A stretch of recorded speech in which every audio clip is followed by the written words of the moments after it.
तर पुण्याहून सखी गोखले लिहितात, उन्हाळ्यामध्ये त्वचा जळू नये म्हणून आपण काय करावे साधारण वहिनी? सखी ग, खूप चांगला प्रश्न विचारलेला आहेस तू. माझ्याकडे इकडं एक सनस्क्रीन लोशन आहे. अरे वा. ती जर का वापरलं तर उन्हामध्ये, हे बघा सनस्क्रीन लोशन आहे. हे खूप चांगल्यातलं सनस्क्रीन लोशन आहे, नॅचरल पद्धतीचं. मी प्रात्यक्षिक पण दाखवू शकते. एखादा जर का कोणी तुम्ही माणूस इकडे आणलात तर एका सेकंदामध्ये. अरे ये वा वा या. उन्हाच्या तडाख्यानं केसाचा रंग पण गेला. त्याला काय करणार तुम्ही? मी एका सेकंदात दाखवू शकते. या इथे बसता का तुम्ही? या या. हे एक वेगळ्या प्रकारचं सनस्क्रीन लोशन आहे. हे जर का आपण आपल्या चेहऱ्याला लावलं तर चेहरा जळणार नाही उन्हाच्या याने. आता तुम्ही बघू शकता याचा चेहरा जळलेला आहे.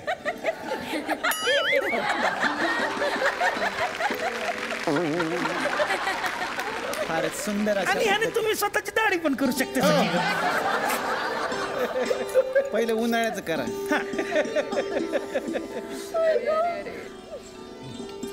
सखी ग, हा लेप नीट लावायचा.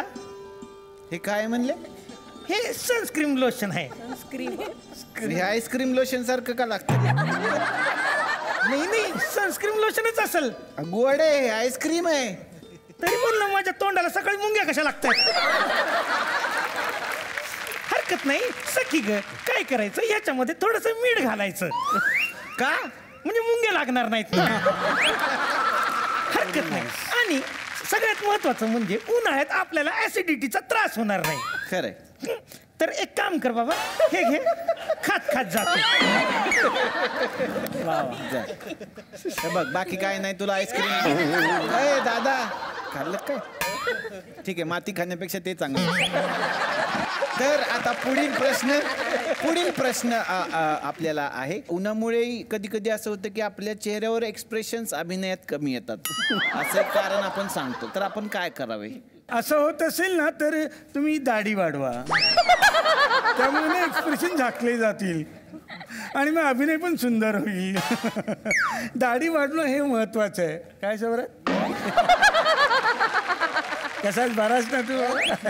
तुम्हाला उशी म्हणून जन्माला यायचं होतं, माणूस झाला असं वाटत तुमच्याकडे बघून. ना तसंच अशी उशीचा जन्म होता माणूस झाला असं वाटतंय. तो माणूस परवा तर 5 रुपये देऊन एकदम सुतार फेनी म्हणून विकत घेत होता.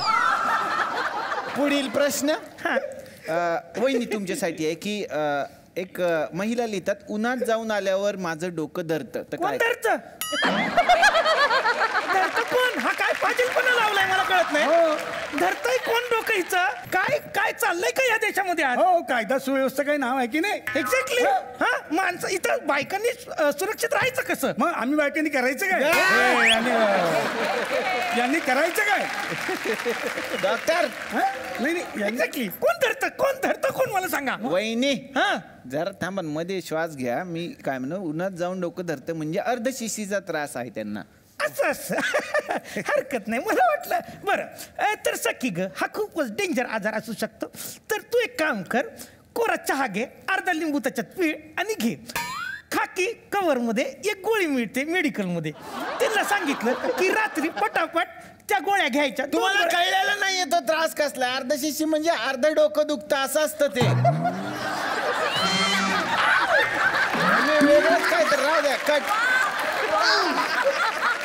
अहो बाई, त्या वहिनी म्हणतात अर्ध डोकं दुखतंय. अर्ध डोकं, अर्ध शिशी नाही. अच्छा, अर्ध डोकं दुखतंय. अर्ध डोकं दुखतंय तर त्यांचे मिस्टर म्हणतात मी काय करू? ती बाई अर्ध्या डोक्याची असेल, तिला सोडून द्या. डॉक्टर तुम्हाला प्रश्न आहे. अरे की हल्ली उन्हात फिरल्यावरती माझ्या डोळ्यासमोर अंधेरी येते, तर त्यासाठी काय करावं मी? तुम्ही दादरचं तिकीट काढा आणि अंधेरी आली की डोळे बंद करा. म्हणजे काय होईल, अंधेरी दिसणारच नाही.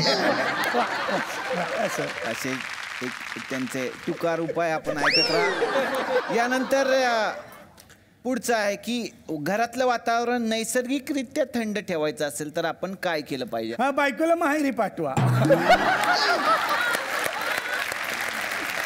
म्हणजे आपोआप थंड राहील वातावरण. लग्न झालेल्या लोकांसाठी स्पेशल विनोद असे आणि ते खूप आवडले लोकांना आणि हा उपाय कदाचित करून बघतील लोक.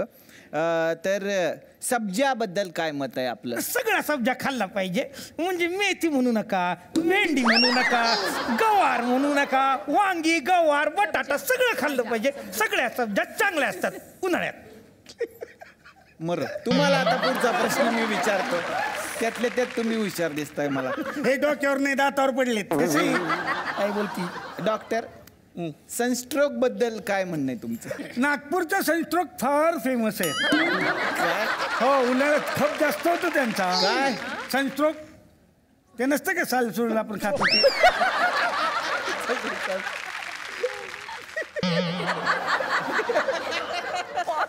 दोघही तसेच आहेत. आता आपण काय करायचं? मी म्हणलं निदान हे हुशार आहेत तर तेही तसेच उत्तर देतात आणि हेही तसेच उत्तर देतात. थांबा, तुम्ही डॉक्टर असं लोकांना वाटलं तरी पाहिजे निदान. इथे एखादं प्रात्यक्षिक झालं पाहिजे की अचानक चेहऱ्याला असं जर आपल्याला थंड वाटावं आणि आपण गोरे व्हावे, असे काही उपाय तुमच्याकडे आहेत का? हा, हे बघा, ही काकडी इन्स्टंट गोरवण्यासाठी ही एका भागाला म्हणजे गालाच्या एका भागाला तुम्ही चोळा. आहे बघा अशी. वा वा वा वा. हे बघा, पडला की नाही फरक? बराच फरक काकडीत पडलेला आहे. काकडीत बराच फरक पडला. नाही, काकडी आहे ना उष्णता शोषून. काय सांगताय? तुमचा कलर लागतोय त्याला, उष्णता नाही. काही प्रेक्षकांमध्ये वहिनी आहेत, त्यांनाही काही प्रश्न असतात. मी हा शो नेहमी बघते.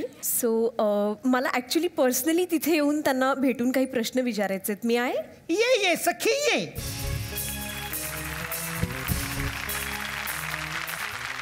काय तुझं म्हणणं आहे? Actually I am a huge fan म्हणजे ह्या दोघांची. सो मी नेहमी पाहते आणि ॲक्च्युली मध्यंतरीच्या काळामध्ये मी एका खूप वेगळ्या प्रोफेशनमध्ये आहे. सो आम्हाला खूप छान अशी त्वचा ठेवावी लागते and it's I am in a different business. So I just want to know की याच्यावर काही रेमेडी आहे का? म्हणजे आजकालच्या मुली, if you see today's youngsters, they use a lot of makeup and because of that they get like acne and there is lot of skin tanning. So I just wanted to ask that do you have like can you tell me any कळतंय का तुम्हाला हे? Doctor? Yeah, so I just wanted to ask you that whether you have any remedy for this? हो, चांगला picture आहे. काय? Remedy Rathod. Remedy Rathod. Actually मला उपाय हवा होता, म्हणजे स्किन टॅनिंगवरती जर असं. मी खरं तर आज माझ्या नवऱ्याला सांगून आले की मी खूप एक मेकओव्हर करून मी येणार आहे घरी. Yes. सो इफ यू कुड जस्ट मला इथे काही असं करता आलं. म्हणजे मला माझ्या सख्यांना सांगायचंय की माझ्याकडे एक वेगळ्या प्रकारचं एक भांड आहे. दाखवा. सखी इकडे येशील. वाव, ये. दिस इज अमेझिंग. आणि आता बघा, हे जादूचं भांड आश्चर्याने तुमचे डोळे विस्फारतील. ह्याच्यामध्ये फक्त 2 मिनिटाची वाफ घेतली की मग मॅडमचा एकदम मेकओव्हर होऊन जाईल. अच्छा, वा.